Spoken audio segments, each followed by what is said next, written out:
All right. Hi guys. Happy Sunday.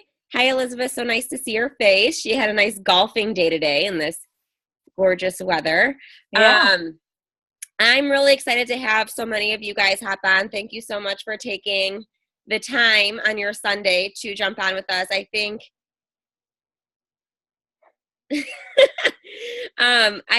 that I think that this meeting is really so important, and it's not, I don't want to call this a training. I really want to call this a strategy meeting.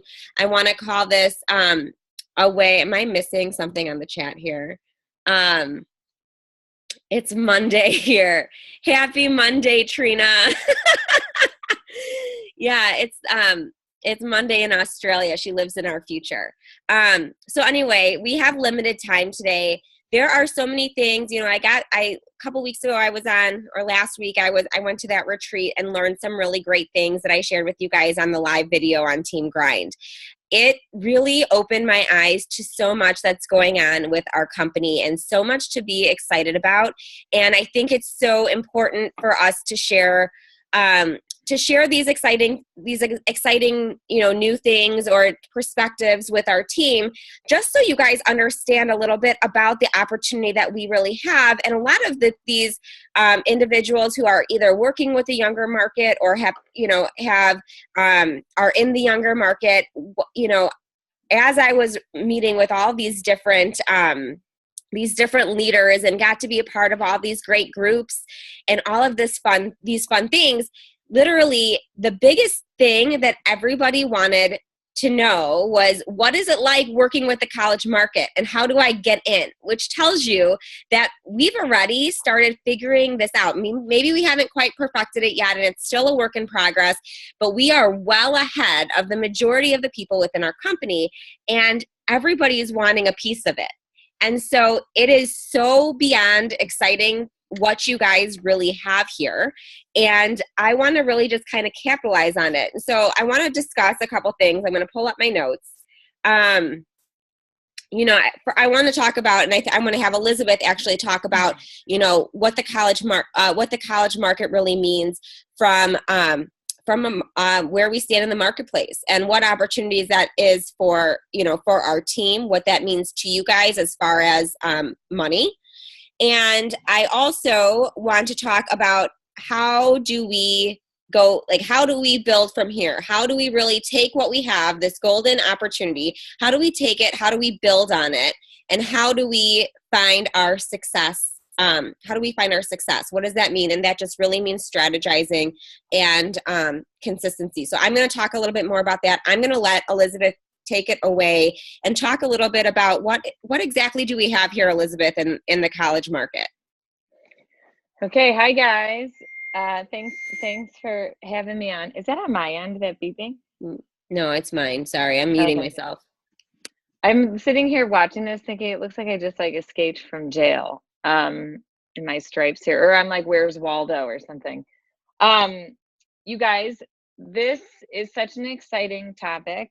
I feel like I really understand it because I hear a lot of what goes on the backside with corporate. I got to be on a level 5 or premier call a couple weeks ago. And just from my background, from how business works. So when you're a company like Rodan and Fields, you're running data and analytics constantly. You want to understand what's being developed, what's not, where target markets are. You're looking at penetration, saturation, and you're looking for areas that we can grow, to be quite frank. And so, Trina, the good news is that Australia needs to be developed sort of in every market.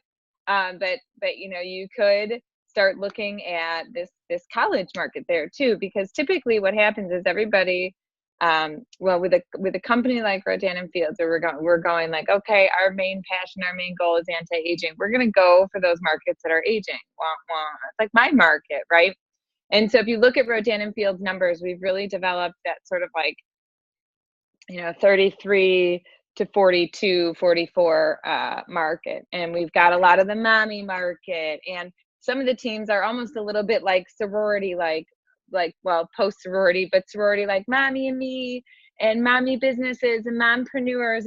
that market, and that market's not even saturated. But so I think that, I know from our numbers, that's like the most developed market. There's a data sheet that we can post in the files tab that sort of shows you really those markets that have been developed. And I'm trying to like visualize it in my head right now. We'll pull it out and show it to you.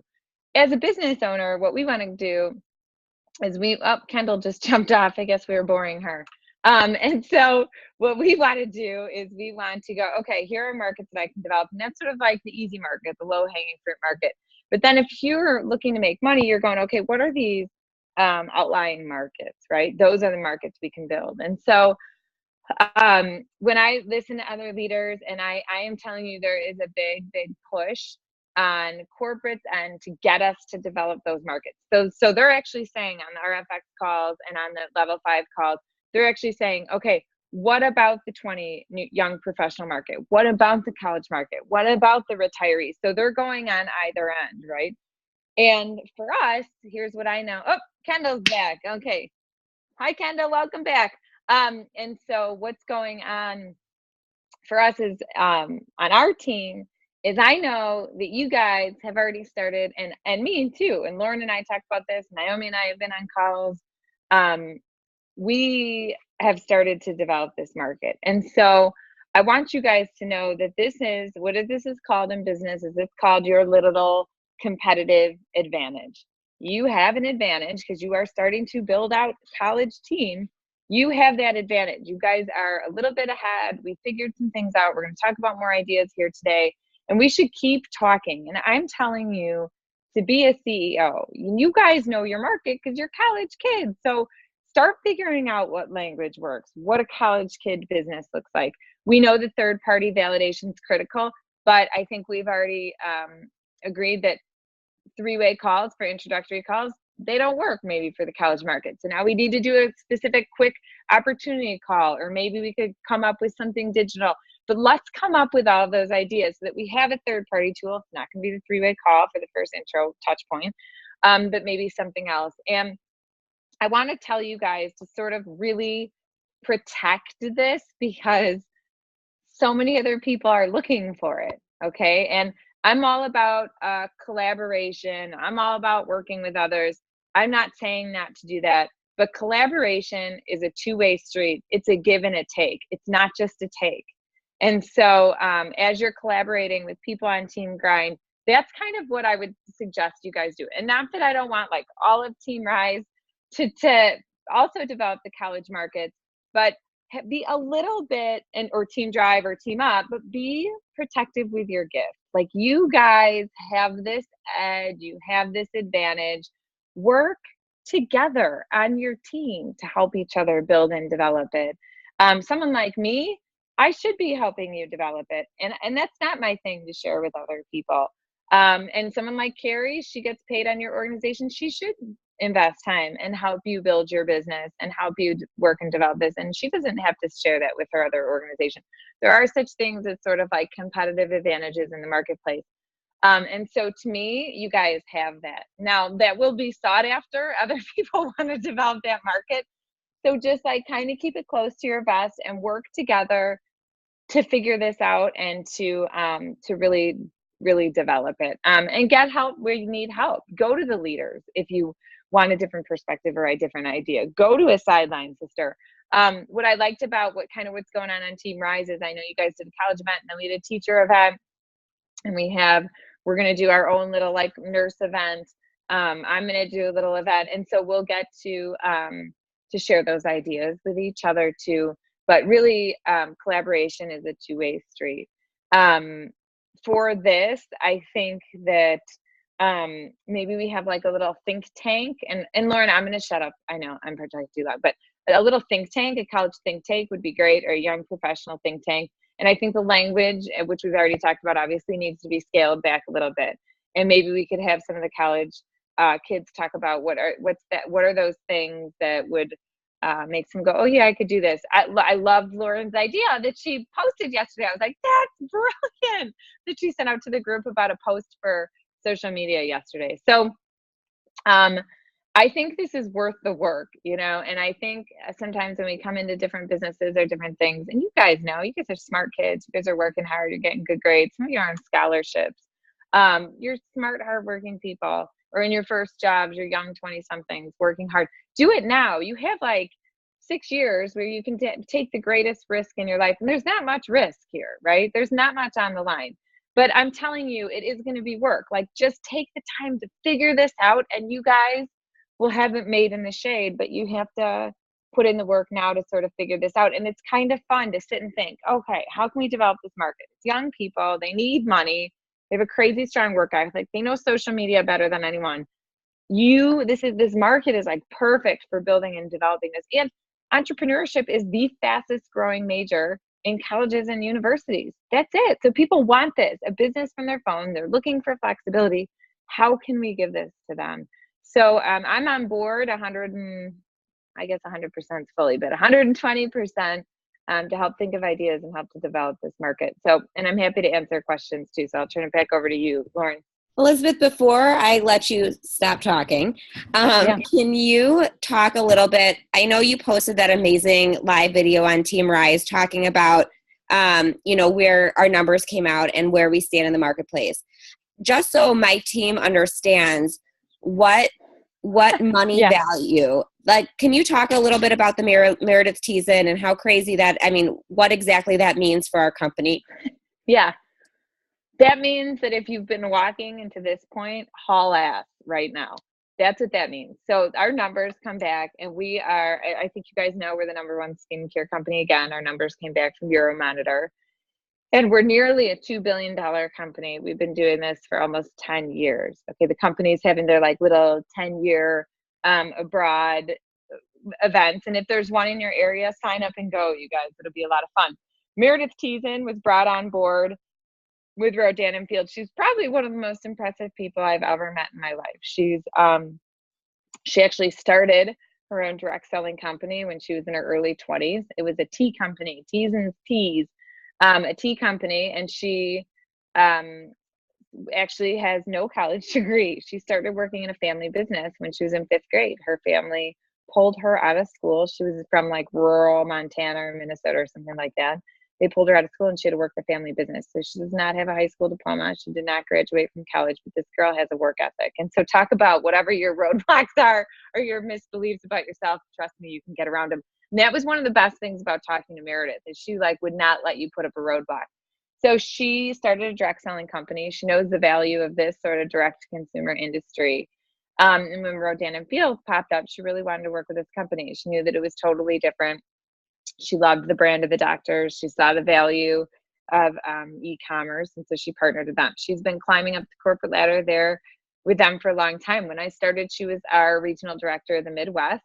And she did an extraordinary job. She is bright and driven and motivated and smart and positive and funny. And she's like, there are no blocks unless you decide to let one stop you. And so I like talking to her. Well, she is now the head of all of the regional directors at Rodan & Field. She's widely respected at corporate headquarters. And she quit. And she is going into the field to be a consultant with Rodan & Field. So that tells me that she's on the inside. She sees the numbers. She sees the development. We are nowhere near saturation. 98% of our markets just nationally are unsaturated. The company sort of came back. So I can't remember the anti-aging market nationally is a $91 billion market. When we launched Lash Boost, we now sort of attached the beauty market, which is about, I think my number's right, an $86 billion market. So we attached that on. And so we have these huge markets. We don't really even have penetration in most markets. And so if you're thinking, oh my gosh, lots of people heard of this, which I don't know that that's necessarily something you guys are running into, but if you can just go 20 minutes outside of your area, there's pockets that have never heard of Rodan & Field. The North Shore, actually, I frequently hear people go, oh, everyone already knows about RNF. We see the numbers. Nope, that's an area that corporate wants to develop. The corporate really wants to develop. So we just have massive, massive growth ahead of us.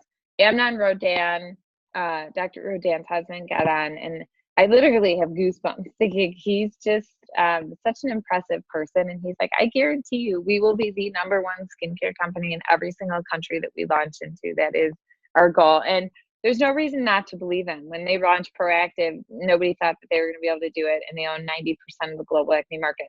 When Rodan and Fields launched, people thought they were nuts when they pulled out of brick and mortar retail. It was impossible that we'd ever be number one. Estee Lauder Clinique and Lancome have been number one for 55 plus years. It was never going to happen. It was impossible. It had never been done. There had been a million other companies who have came and gone. Mary Kay, La Mer, a million other companies that have come and gone. It just wasn't going to happen. And it happened. And we just had our second year. So I think they know what they're doing. I think we have a culture within our company about empowerment and growth and helping others. And that's what this gift is. And really, he said, get back to basics.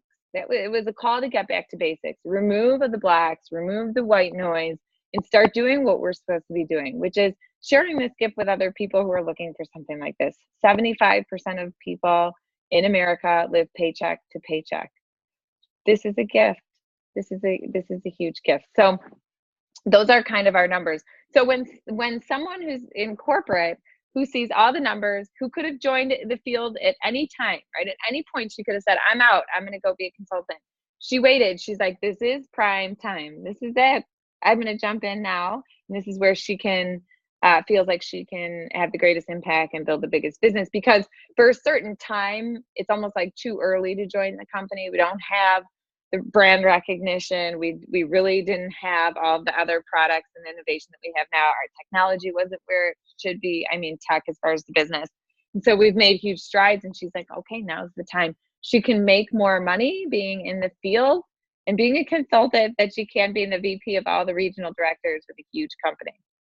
So I think that says to me that we have a huge opportunity here. And so really now is the time. It got me so excited and invigorated. I actually sent her a message. I'm like, congratulations, but now you're my competitor. So watch out, So anyways, that's that. Is that okay? Is that what you meant? Yes, that's exactly what I meant. And I also just kind of want to highlight too, Trina's actually just one of the first to launch Australia, which is so incredibly exciting. I still can't get over it. But I just want you guys to think about Meredith Thiessen, how successful and how wonderful she is. She sees the value in becoming in joining the field. And guess what? She's not starting anywhere differently than where you guys started. Okay. So she's not starting with a whole team of, hundreds and thousands of people that, she's building from square one. Okay. And that's exactly where you guys are. Some of you have started to build already, but to me, it's so incredible when you're like, oh yeah, but she's been in the business for 4 years. Meredith Thiessen, like someone who's like, helped build our corporate team, is literally starting from square one now. And I think that it just shines light in that, she's like, you guys are no different than me or Elizabeth or Carrie or Stacey Roney. Everyone started in the same exact place.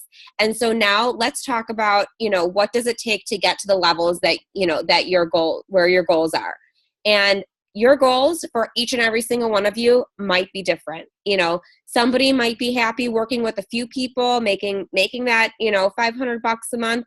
And that's super comfortable. Other people have bigger visions, and neither or is the right answer. It's really what's the right for you. And so you're the only person that can answer that question. But as we're talking about all these exciting things, I'm pulling up my notes again here. I want to talk about how do we get there, right? And I think, we could be all excited and we could be great cheerleaders, but I think the thing that everyone needs to know is, what do we do to get to our goals, and how do we achieve them? And I think you guys are going to hear me say it, and I'm like a stickler for this, and so don't hate me, but consistency is key. And I'm not talking like consistency and reaching out. I'm not talking about consistency and following up or posting on social media or talking to your upline. I'm talking about consistency as a whole. So if you guys are consistently reaching out, but you're not strategizing with your upline partners or your sideline partners or whatever, then you're missing a piece of the consistency. If you're only posting on social media, but not collaborating with the rest of the team to figure out what works and how to penetrate different markets and stuff like that, the consistency isn't a whole. And so I think we need to talk about, and I will post this on Team Grind, a college checklist that you guys should be doing every single day. I'm not going to say that you should be reaching out to your upline every single day, but I do think that you should be reaching out.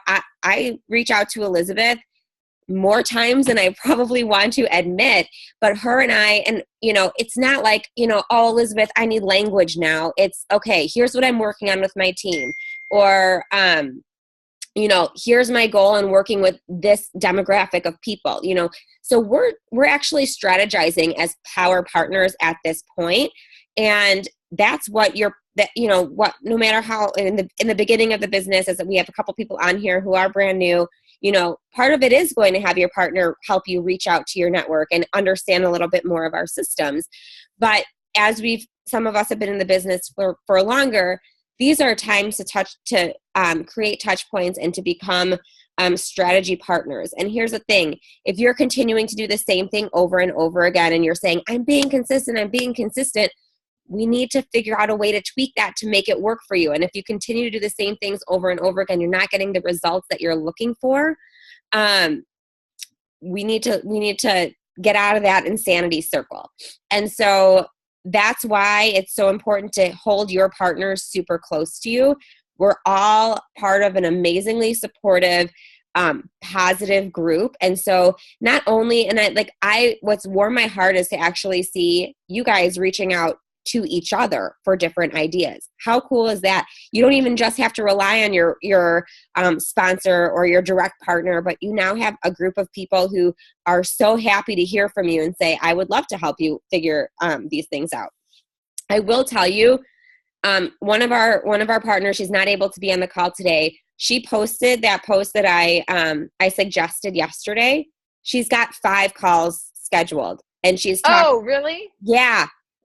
Yeah, that was awesome. That was an awesome post, but yes, that was an awesome post. Yeah, it's nuts. She had tons of people, and these are only people that she's been able to have conversations with that she's bringing to me. So she's had 5-minute conversations, shared a little bit of her why, shot out a college opportunity call video, and she's now scheduling 5 of those, of those calls to do, I guess, closing calls or, follow-up calls of people that are already heard about the opportunity and are still interested. So that post, something like it, we have to keep things very casual, very simple, and really figure out what excites your market.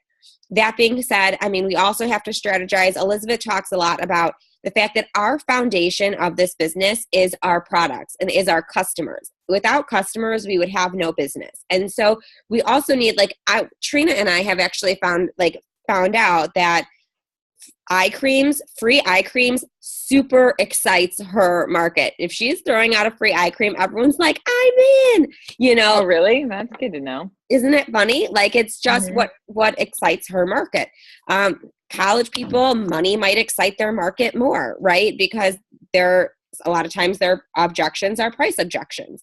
So we need to really look into that. Did you have something to say? So listen, what about this? What about for price objection for a college kid? Why wouldn't you go, okay, great. Well, wouldn't you like to make a couple extra $100 if you started with me, even on a 45, which I don't love, but I'm thinking it might be different for the college market. So 45. And what about your mom? Your mom has one event for you. She invites her sisters and, your aunts and a couple of friends, and they order some products. Then you would be able to afford the lash boost on your own. What about if you're constantly talking them through, trying to get them to see the different ways they could do this, or what, something like that. So if someone says to me, oh, I can't afford whatever, I'm like, okay, well, why aren't you doing this business with me? Think about it. Your mom would totally support you. She'd host you a couple of events. You'd make a couple $100. Your mom, your aunt, some of her girlfriends, and you'd make a couple $100. Why wouldn't you do that with me? And then stop and see what they say. Yeah.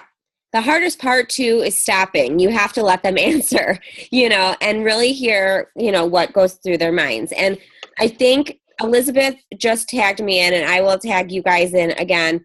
There's an amazing objection training. I think maybe our next training, or maybe what I'll talk about. I'll post a video tomorrow and talk about talk about specific objections that might relate more to your market. But just for starters, I think that learning how to handle an objection with feel, felt, found. I totally understand the way, I totally understand how you feel. I felt the same way when, I was looking at this business and thinking to myself, how am I going to juggle school and this? And what I found was this business is actually built around being able to fit it in 5-10 minute increments. And I found that I could, work through it before class starts a few times, or as I'm, I don't know, on my way to work or whatever. So, or on my way to school or class or whatever. So we should talk about that too. So as you're having these conversations, you just kind of know how to answer the question, and also mentally put those people, or physically on a piece of paper, write a note like, okay, this was her objection. Like, if I come across a great video that might relate to her, I could shoot that over her way. And that being said, I want to highlight the fact that if you're looking to grow your business, there is no other solution than numbers. Okay. This is totally, the more people we talk to, the more people we share with, the more people we help, the more people we impact, like that, it's all numbers. And this business is going to be great for some people and it's not going to be a good fit for others, but we're not going to really know until we have conversations with these people. So yes, consistency is important, and consistently doing reach outs is important, consistently, but the fortune is really in the follow-up. And I cannot, like, the one thing that I got from this, not one thing, I got tons from the training that Susan Rainey did at our retreat. But one of the biggest things I got was really that the touch, like typically it takes between 7 and 12 touch points before somebody changes, before someone decides to join you in business. And 90% of those people will join you in business at between the 7th and 12th touch point. So if you're reaching out and you're like, oh my gosh, I've reached out to everyone within my network, nobody wants to talk to me, nobody wants to, nobody's interested in this stuff. And I'm not saying like go, reach out to them and the next day reach out to them again. I mean, obviously you want to be, tactful about this, but you want to continue to build relationships. And maybe they say, no, they're not interested in getting on a call with you. And they mention that they've got a big test coming up. Like, reach back out to them and say, hey girl, how was your test that you were studying for? I know you were working so hard. It doesn't have to be touch points to begin with about your business. It's just building a relationship consistently and showing people that you have them in mind, or that they're a hard worker and you value that about them, and sharing, from your experience, your success, and maybe how that might relate to what they're going through.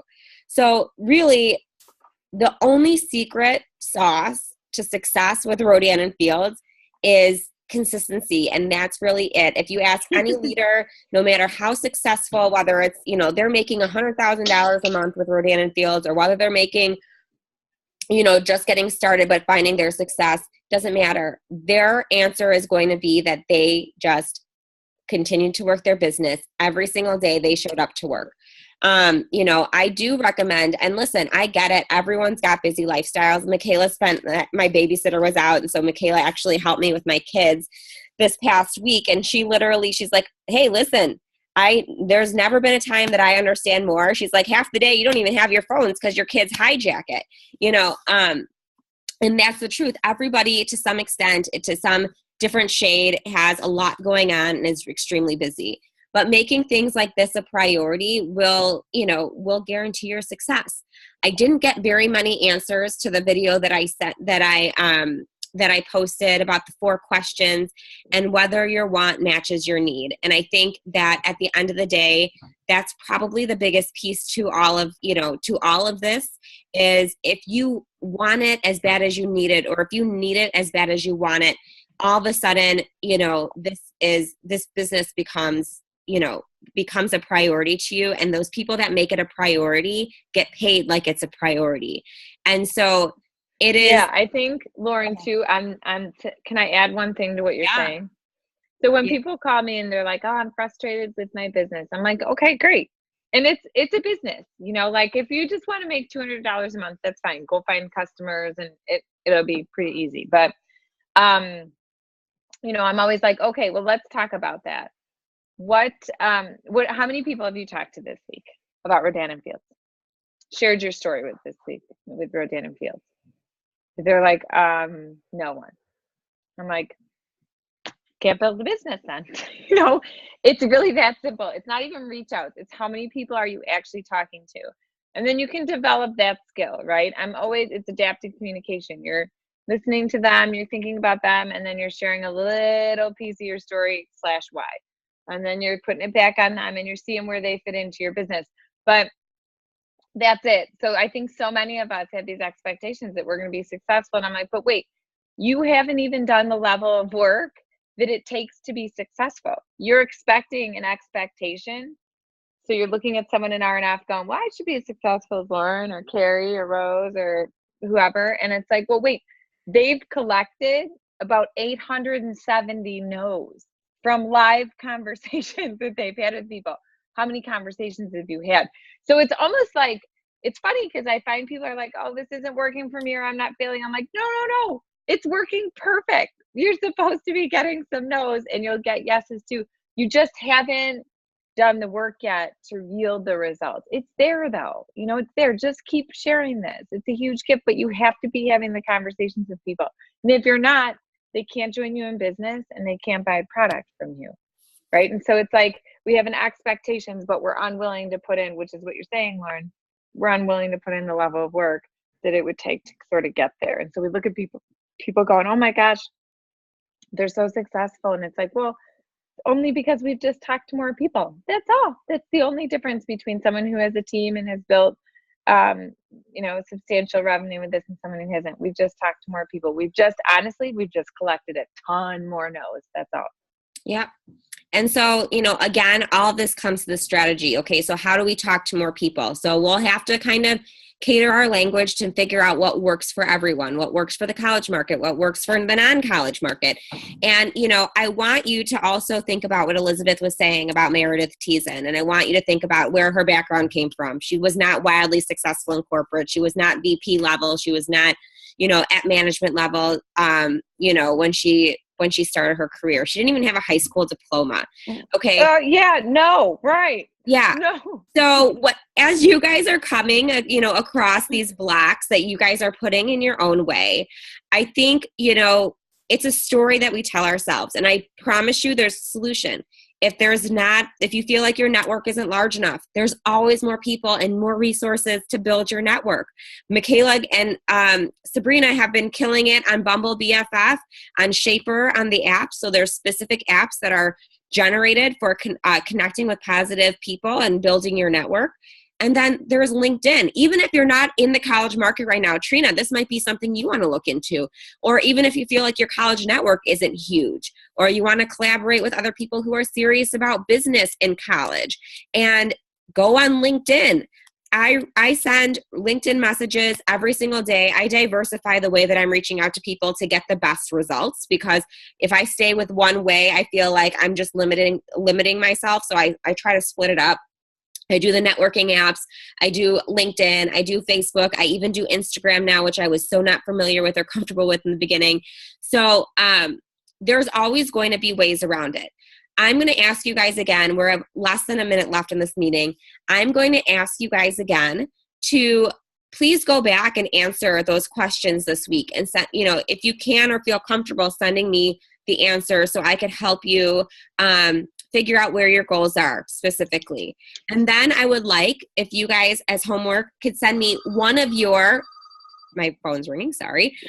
One of your personal blocks that you feel might be hindering your success from Rodan and Fields. I don't want you to do it on a group thread. Please message me separately, because I think it's important. Like, these are things that we need to be working on individually so we could strategize on how to get through those blocks. And please set up a call with me, one call this week. That's all I ask, to help you work through your own personal blocks, strategize around it, and find the way to get around the block without letting it get in the way of your success. Because the longer that takes, the longer it's going to take you to find your personal goals and where you want to be with your business.